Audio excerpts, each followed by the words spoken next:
is advised. Hey everyone, welcome to the discussion for Oath, Chronicles of Empire and Exile. Now, if you had seen the run-through, you know that it basically became a wash, that this is a game that didn't work for any of us. Which is actually a huge shame, because the publisher and the designer for this made one of our favorite games, Root. My favorite territorial game. I come back to that over and over again. Right, yeah. So it's... And I understand it's not the same game. This is definitely more... It is interesting in... in theory, but I don't think it actually ends up working on paper. So yeah, when you told me about how the victor kind of keeps the spoils kind of thing, I was like, that is cool, because I do feel like there's definitely parallels to real life. But exactly, a lot of times, like I said, stuff that happens in real life doesn't translate to fun on board games. Right? Yeah, theme doesn't make good game mechanics. Life isn't fun.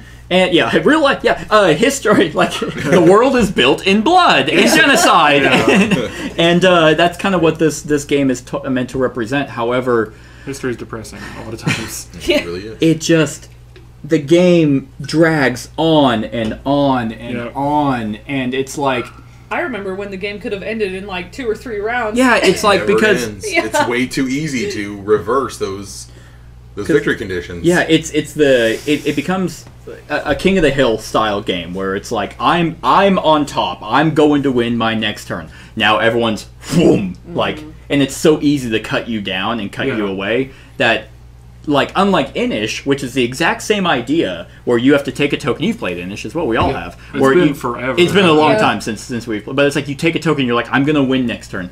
There's an art to that one, because you can actually prevent people from stopping you from taking that away from you, because there's 3 conditions you have to meet. You just have to meet 2 of them to take that token. Here, it's just like, I got the one thing, and here's my massive army. Yeah, I'm gonna come in. Okay, I have 8 people. Wipe all of them just to. So that was when I grabbed that banner from you initially. I had to put everything I had into grabbing that banner. So when I did, it was I didn't have anything to defend myself. So you were like, "Oh, give me that back." Yeah. And then, which was off camera, but the first round before we played this actual round, her and I were going back and forth. She's gonna win. Now I'm gonna win, because I had this same. No, it wasn't this one. I think you had his. There's the Sanctuary. It was the one for Sanctuary, and then she had. I had something very similar. No, she had Sanctuary. No, she had Sanctuary. I had you had the People's Banner. The People's Banner. Yeah, it was the same Okay. thing, but for the People's Banner. Yeah. And so as soon as I got the People's Banner, it's like, I'm winning next round. Then she would get it, and she had the most relics plus banners. Then she was going to win, so everybody would attack her, and then it was just like you were saying, it was just back and forth. And it was like, I don't feel like I'm gaining anything for these. If there was a victory point system, I know that's probably not what they're trying to avoid in this system. But if I had something to show for all that work instead of being back to ground zero every time, I think I'm going to win. Exactly. And I mean, I think that where the game gets hurt is the fact that it is so easy just to stop someone. And then what sucks is the Chancellor, unlike Root, where the cats are enemy number 1, but they shouldn't be, because anyone else can win equally. The Chancellor, it's just I don't even really feel like a thematic reasoning. It's you guys never really have a reason to ever attack, to stop him. The only reason you stop the Chancellor is because there is a timer. End of round 5, then if I'm Oathkeeper, I roll the die. 6, I win. And if not, it's just this. I hate this. I hate this.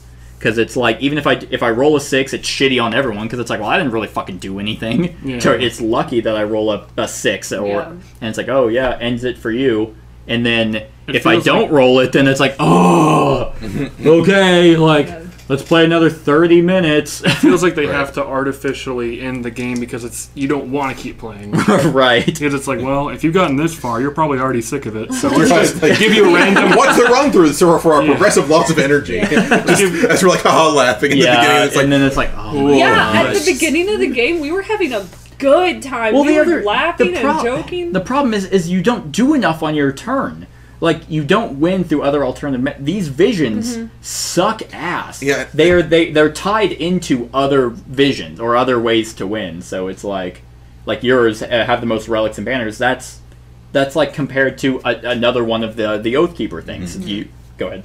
Oh, I'm I don't like the turn structure. I don't think. Yeah. We definitely had a huge like learning curve with this thing because it gives you like a whole bunch you can do, and it's just like you have to track. It's just like a little currency you get to spend and how much you get to gain back. And I felt like that was just too rough to learn when you could just say you assign your actions. Right. Yeah. I feel like that. You know, a lot of people do it. There's nothing wrong with continuing to do that. Yeah. I didn't like this system. It was just too hard for everyone to kind of grasp. Yeah, and I mean, even with the action, so I mean, because this is essentially your point allocation to do certain things. It's like to plan your turn. It's like now you have to do math. Right. It's like, okay, I want to pull this. Oh, that's a 4. But what if I pull from there? Then it's a 2. Okay, then that costs 2. That costs 4. That costs 3. Oh, and then I'm out. I'm like, am I going to gain enough? How many did I place on the board? Now I have to take that into account. Right. So now planning ahead is even more difficult. Yeah. It's absolutely it's an arbitrary turn because it just ends up being a whole lot of stuff for nothing. Even whenever you're searching, it's like I don't feel like you're ever searching and hoping you get something really amazing. Like the cards, they have text on them, but once you kind of have your engine, really, like I never wanted to delineate from these two. There's no reason. Like I want to hold the darkest secret because that's how I win. So I gain or make people lose attack dice, and then I have the mercenary. So I'm like, I'm just gonna have this huge military to. Oh, you want to take the banner from me? I'm going to at least roll 6 dice to take it back. Like, and there's almost nothing in here to make you lose them. And for the majority of that run through, because I won the last game we played, I was already set up with all like bear traps and longbows. So I was already this military might that makes the 3 other players just what the fuck? How are we supposed to take that from him? Like it becomes kind of it becomes a one versus many. You 3 have to work together to try and kick me down, and then you fight amongst yourselves to try and because it's like Cap was like. Yeah, can Luke win? And then I took it from him, and you're like, oh, damn it! Why can't he just win just to end it? And that shouldn't be a feeling that you want to do in this game. And Root, should not want to throw the game. Yeah, Root off camera, even before like the first round, like the practice round, basically. We had that same conversation where it was like, man, I could fuck Kat over, but she's gonna because my turn was before hers. It was like. If I fuck her over, then we have to play more rounds of it. Or I could just like let her win. Yeah, and then just end it. I mean, because Root, if you remember, has a King of the Hell mechanism, like with the Providence cards that are just you have to control certain regions, but you can only do that at a certain point in the game. Like you have to be in like last place, but you have to at least have gotten at least 10 points, and then it's like, oh well, everyone else is kind of at 20. I can't win, but I am controlling 3 rabbit locations. Boom. Okay, see if I can defend this. And they basically took that premise and made the game and made this game. I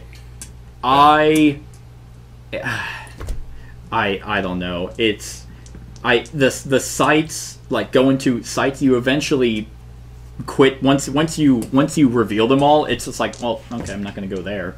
Yeah. Like, there's no reason to go with that because the first game was fun because everything was hidden. Right. And then this one, then it was like, oh, so it's established? Well, it's based off of the way that the Chronicle works is that the winner, what he rules stays. And then everything else that isn't ruled gets discarded and then new sites come out. Right. But and that honestly is kind of a cool concept, but I don't know if it was executed well. That's what I'm saying is like, the concept of this isn't a campaign game. This isn't a legacy game where you tear stuff up and do all that.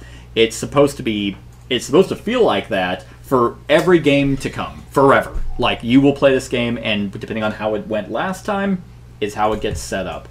And that's cool in theory, but that's not fun where, oh, hey, I'm going to be the Chancellor. And it even says, hey, the person who won the previous time should continue to be the Chancellor. That it's just like, okay, well, you've set up a pretty good defense. Like if I got a 6, I won. Damn. I know, right? I know, but where was that throughout the run through? Right. I'd control these 4, so the planes would go away, and then these 3 would go away, and the new ones would come out. But then all these cards stay because that's just what I rule. But here's the problem: this game takes way too long for that to actually be any fun.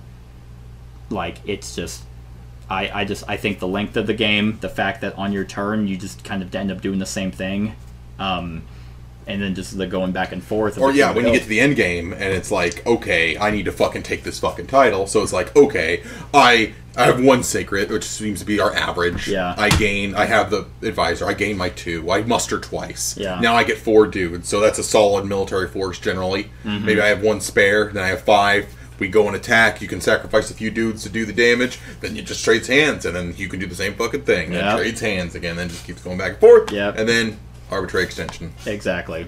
So these are determined by how many you have. Yeah, it's supposed to thematically represent you have a lot of forces out that you need to feed. More supplies. More supply. I think that's interesting. Yeah. Like what he was saying earlier, I think it can get overcomplicated because I'm not like a big board game kind of person. I play these occasionally, but I've played a lot with you throughout the years, and I feel like I've had most games don't take me this long to learn. Like I was very confused for several rounds of the practice round.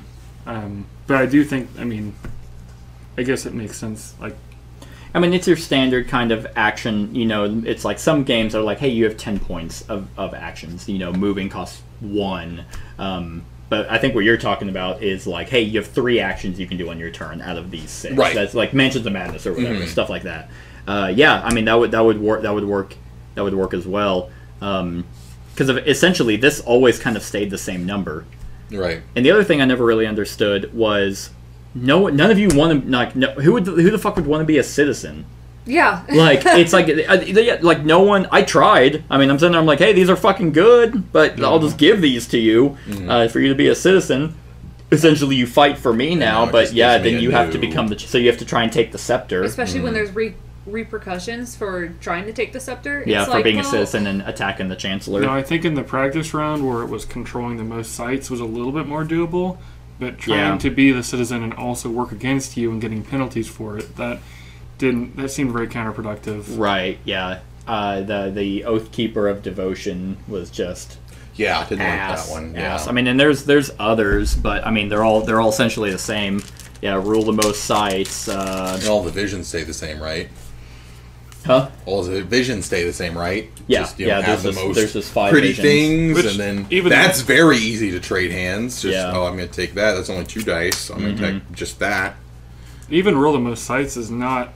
It's pretty hard when you start out having all these sites from the last game. And the winner picks like which one of these. That one goes into the box, and then they put a new one out. Most of us didn't get any new sites hardly at all. Like if you look at the board right now, you've got 2, I've got 1, she's got none, which is part of her card. But I was like, hey.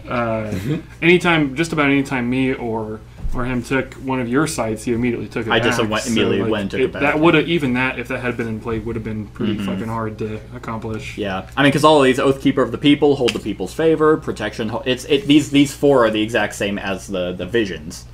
Yeah, And here's the other shitty thing, because I happened to draw this, was a conspiracy card. So I had to burn a secret to take 1 relic or banner from a player whose pawn is out of my sight.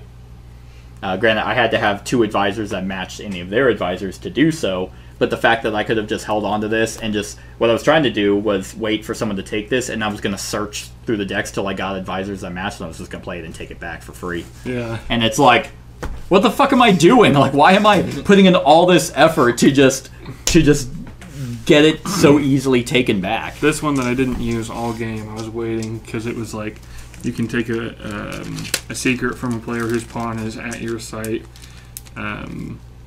And I was going to use that in conjunction with that, but then it's like very specific conditions. It has to be my site, and you have to be there, and I have to have just taken that, and it's like, man. Yeah, and the fact with the Darkest Secret was, hey, you cannot recover it if I'm at a site that matches, And so whenever I got back, I'm just going to run to the mountain. It's going to be less attack dice inherently. There's only 1 guy there for my Fire Talkers, so you can't just come in and recover it. So now I ensure it's going to stay with me unless you campaign against me. And then I could have just done what Devin did, is just muster a bunch and drop a shit ton of people, because now I have 3 and 8 defense and then 7 people there. Right. And it's like, oh, okay, yeah, so my total is 14. And it's like, great! All right, guess it's someone else has to go try and whittle him down, Right. I think a couple of things I liked about this game were I think it was cool how you have like your standing army on your card, and then you have separate from that just the people you put for defense, and then your standing army goes with your pawn. Right. And then I thought that like her thing with the bandit crown, how it was like, actually, I want to not like have people defending. And when I made that connection, like thematically with how bandits would go to a city and like they would just raid it and leave. They wouldn't like the Mongols, for example. Their empire was like mainly just fucking raiding. Like like they didn't really have a whole lot of defense. It was just the fact that it was so vast that it was hard to take over. Right. But like. So I thought that was cool, at least from a thematic standpoint. Yeah, I like the art. That's another thing. The art is good. I mean, I don't know what kind of art what style you would call it, because inherently you would be like, this looks bad, but I don't know. I like it. It's kind of like that 2D, like it's almost like doodle. I'm not an artist. I don't know the right term for that. Was there anything that anyone liked? I mean, Luke just kind of talked about a few of his stuff. I like that. I like that as well. Like that, and I like how you could use cards that you ruled. That's like that. I was about to say ones that other people like. You can go here, even though you don't rule it. You can still use the cards. You can still use the cards, but then that was kind of cool. That was nice. So it didn't like completely screw people over. Where it's like, I own these 4. You guys can't touch any. of these like cards. You can't use any of these because and you just unless you take them over. Right. You have to you just have to physically move there, but then they're free reign. But I don't. Goes in with the whole pawn thing. How you can move around and you have your army. You can attack right now, but like you don't have to. And I think that's kind of cool. Yeah. Anything for you guys? Oh, I mean, nothing. No specific mechanic. I mean, it wasn't like a terribly constructed. I feel like I don't know. At the end game, I hated it. Yeah. It's just I don't know. I didn't have fun. I don't like how easy everything is to do. Right. I mean, asking me something specific that I like about these games hard when I'm kind of in this mode. Right. So I mean, I'd like to pick out something that's gonna, that comes to mind, but I don't know. I'm just kind of sour on it right now. Sure. Bad taste. Sure. No, I've definitely been there. I think the relics were kind of cool, just in general, the way that they augmented the gameplay and they affected combat. Mm-hmm. It's weird because the game comes off, I mean, relatively complex, but in terms of actually how you go about doing things, it's simple. Mm-hmm. Like, it's very easy to trade. Like, hey, I'm just going to go there. I have an advisor that's going to give me more favor. I'm going to use favor to muster. Like, once you kind of understand the overall flow, it's a relatively simple game. I just think that I feel like 8 rounds is too long. Mm-hmm.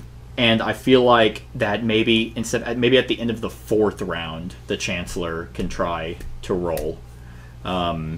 Still keep it at a 6. Maybe even do a 6-6 and then make it cheaper. Like, 2 rounds, he has to roll a 6 to win.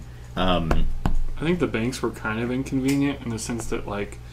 So, I was trying to get...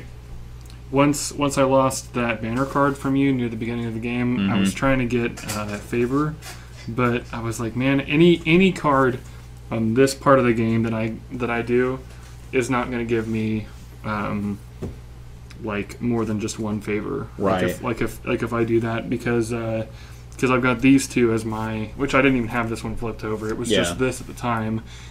But even if I'd flipped that one over, just happenstance, there wasn't these 2 anywhere. I had to go all the way over to there. Yeah. And like basically ruin everything else that was going on just to get some favor. Yeah. So, and that may have just been chance, like random chance. I think it was pretty much chance. I don't like how permanent these things are and how tough that banner is to get. It was so... To remove them. I feel like you should just be able to discard them with that action. It's already expensive enough on your turn. I feel like you should be able to. But it's also kind of shitty because it's like, I rule that, so that's my thing. But if someone could just move over here and be like, no, actually, you don't get to use that anymore, it's like, well, that's not fair. Well, I think you should have like some other parameter that they could design. Sure, but I just don't like how permanent they feel. Right. I feel like if you did rule it, then make it a little easier to remove those. But if I get that if you don't rule it, you shouldn't be able to super easily remove them. Yeah, actually, I think that would kind of work. If you rule the area, then you should be able to cycle them out just like you can cycle your own advisors. It's like bear traps aren't permanent things. I could pick them up and get rid of them. Because so that would incentivize more fighting because it's like, oh, hey, you're getting a lot of those. I think I'll go there and fight you, and then now I rule it, then I'll cycle it out. Because even this card, it happened to work out in this situation, but I held it for so many rounds trying. I was like, I have to use this because it would be so perfect, and then by that point it was too late anyways. But I had a card. It just so happened that I was able to use it if if those circumstances, those specific circumstances hadn't aligned, it would have just kept sitting in my... Right. I had a card at the beginning of the game that was like, it was a win played. If someone's pawn, if their pawn wasn't at a location that they ruled, I got to remove every single warband that was there.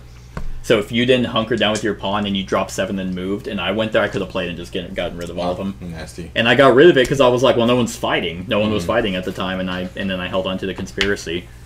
Kat, you've been quiet. You just disagree with us completely, and you actually love it. I love it. I had such a good time. That's why I was begging for the game to keep going. She's like boiling listening to us. She's like, you fucking idiots. So you are wrong. so wrong. No. She's the voice of the people who are going to comment on this channel or on this video.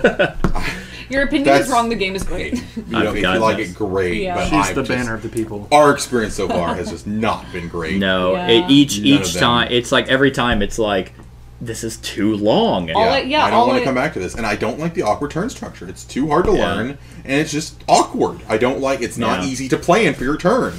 Because it's like it's an area control, but it's not. It's an engine builder, but it's not. It's like they want you to move super fast. Like, oh yeah, it'll be super quick. But then it's like, okay, what do I want to do? Yeah. Now this costs like, oh, moving over here just costs me fucking 4. Right. So then, now I only get to do these 2 things. Earlier, Devin said, like, everything is so easy to do, and it's so true, except the only thing that's not easy to do is actually fucking finish the game. Is win. And that's what it comes down to me, because I detest when a game lasts longer than it really should. Because at one point you're sitting here like we were at the end, and I mentioned it after like 2.5 hours. I was excited. Like, I straight up would be a defector because this is not worth it. Yeah, for it to last this long, it needs more variety. Yeah, that's actually what it comes down to, because it's like there's no more cards. I mean, yes, sorry, there are more cards. There's a bunch of different, and the winner decides like what cards go into the world deck.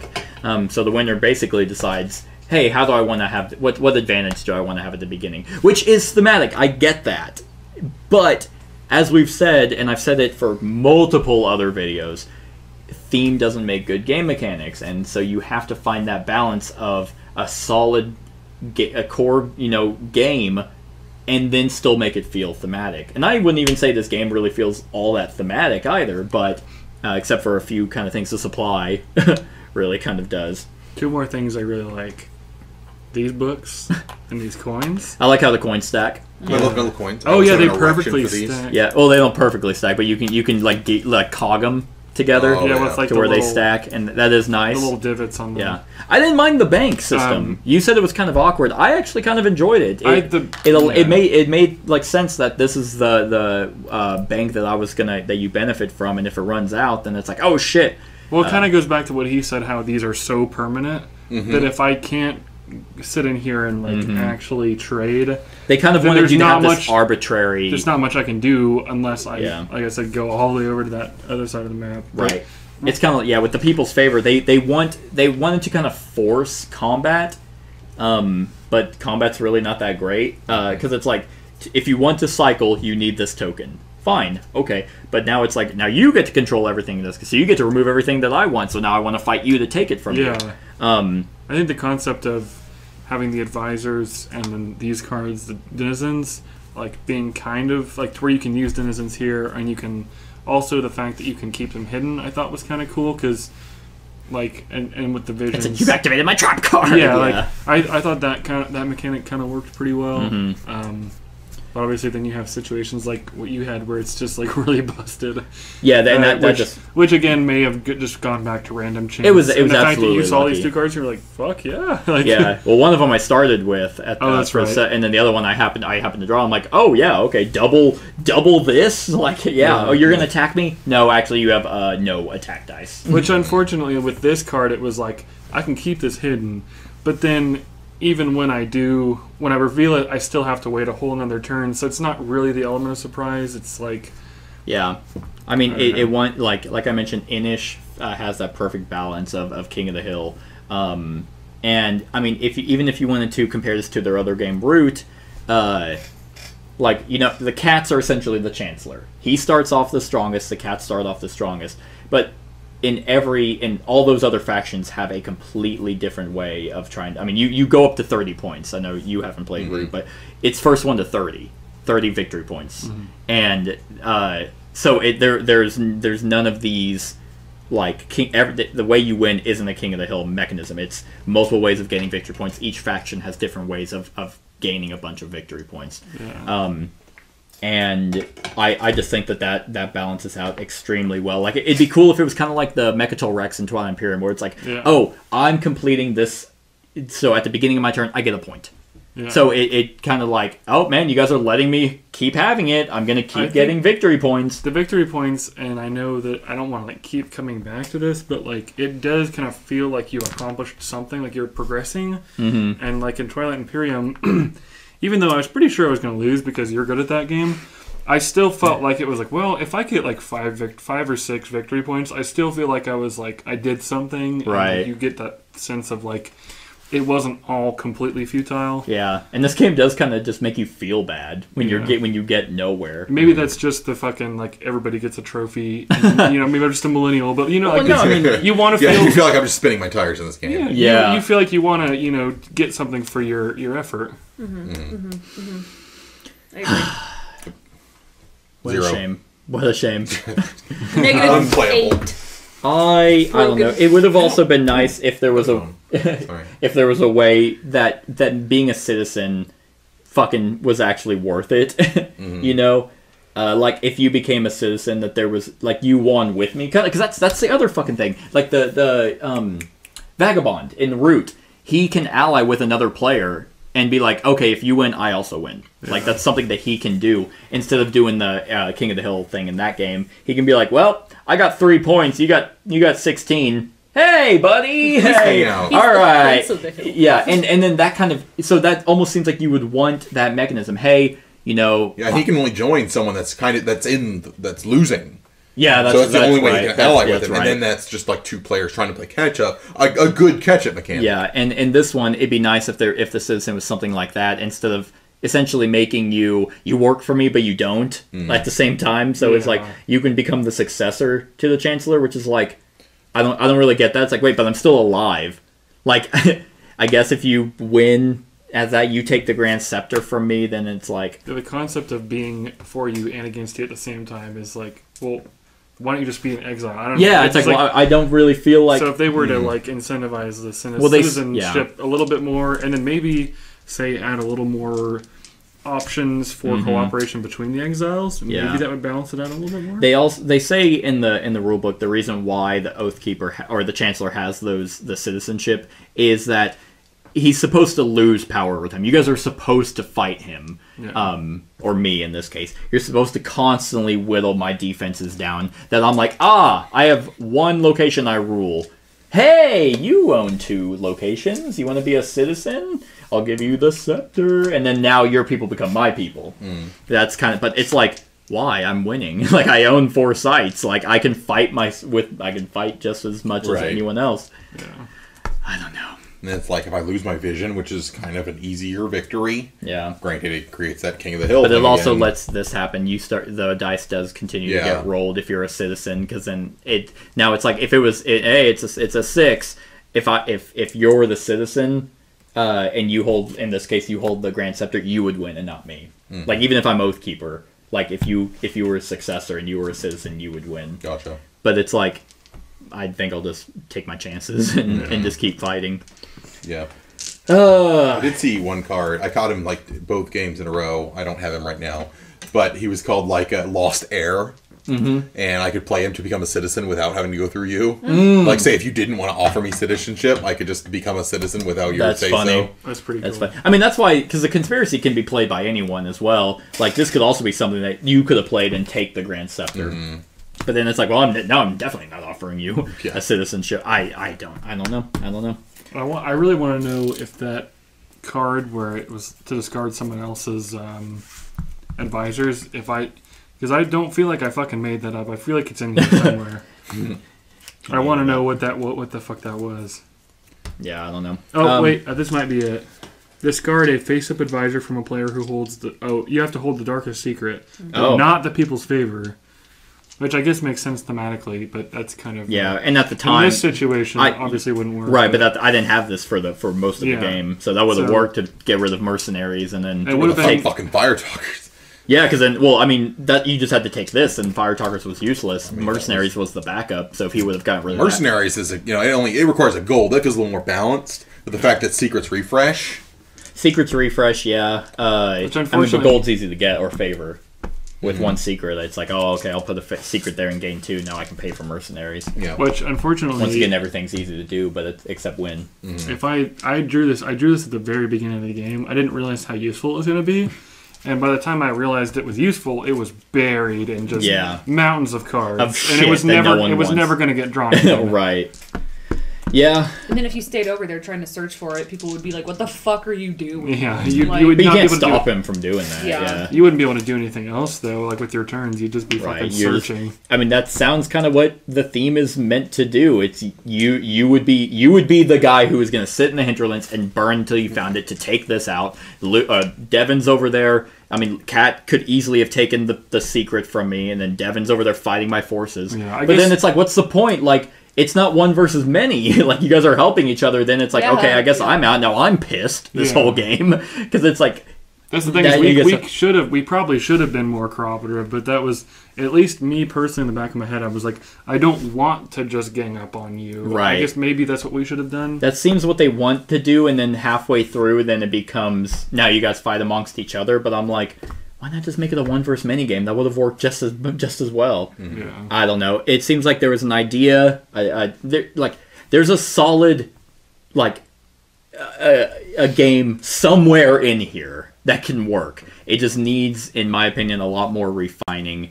But alas, that's not the case. Here so we stand. Yep. So I'm all tuckered up. All right, so scale of 1 to 10. Devin, we'll start with you. Oh man, I might even just go to 4. 4? Have a good time. Yeah. Slightly below average. Yeah, which is usually I'm a little kinder to games that I don't really super enjoy. True. But this one, I'm just like, I don't know. It's like they did awesome with Root, but I'm just like, this was one I miss, guys. Well, good news is there's new factions coming to Root, so. Oh, good. So that's I'm nice. glad they're keep up with the game that works. But yeah, I did not have a good time, and I didn't like. I'm sorry, it's not unique. That was kind of like their thing. What? Oh, the asymmetrical yeah powers. That's what the adversaries or advisors are supposed to be. I think it's my lowest score. Yeah, I think it's been a while since you've rated. I mean, usually, you are a lot nicer. I'll go to 4. I didn't have a good time. Cool. Kat? I agree. I'll go to 4. 4? I'll go to 4 as well. Luke? Somewhere between a 5 and a 6. Okay. I mean, I'm typically nicer to games because I'm like, I know that someone put a lot of fucking work into this. Yeah. But did they? No, I'm kidding. And there is like... Look, they've had success. We gave him 10s or whatever for Root. That's true. Let's give him a 4. Yeah. You can't always make winners. Right. But I'm also not, like I said, I'm not the biggest board game guy, so I'm not even sure if my opinion really makes that big of a difference. But like, I don't know. I hesitate to give it less than a 5 because I feel like something less than a 5 is like, I would never play this again. Yeah. But then once it gets to like 6 territory, it's like, this was good times. Right. And I don't feel this that way. This was slightly above average. Yeah, so I'm just going to give it an even 5. Even 5. Yeah, I think I'm actually right there with you, Luke. I think I'm gonna give it a 5 as well. I think it's an average game. I mean, it's just overly long. But here's the other thing. Actually, this requires 4 people. Like really. Like, I mean, that's what can't do that. I mean, it says 1 to 6. No. Like, everyone online, every reviewer, 4 people need to play this. It even, when you're learning the game, it even has Chancellor 3 exiles. Like, so that's, it's when it gets to 5 or 6, is it too bloated, or? I wouldn't know that, but I could see. God, could you imagine 6 people? Because with 3, I feel like it'd be uneven. Like the Chancellor would have even more of an advantage. Yeah. But I wonder if 5 or 6, it would be a little more even in that sense. Yeah. But then again, could just be like way too much shit going on for such a small board. Right. Yeah. I'll stick with a 5. So that is our thoughts on Oath, Chronicles of Empire, and Exile. Let us know what you think of the game in the comments below. Other than that, like, comment, share, and subscribe, and have a wonderful whatever time of day it is for you. Hey everyone, thank you for watching, and I really hope that you enjoyed the video. If you would like to see more of my content, go ahead and click that subscribe button and the bell to be notified whenever I upload any new content. If you feel like supporting the channel, you can go ahead and click that Patreon link to be taken to my Patreon, and any help is truly appreciated. Other than that, stick around for any other run-throughs or reviews or cool top 10s or whatever I feel like putting on. Other than that, like, comment, share, and subscribe, and have a wonderful whatever time of day it is for you.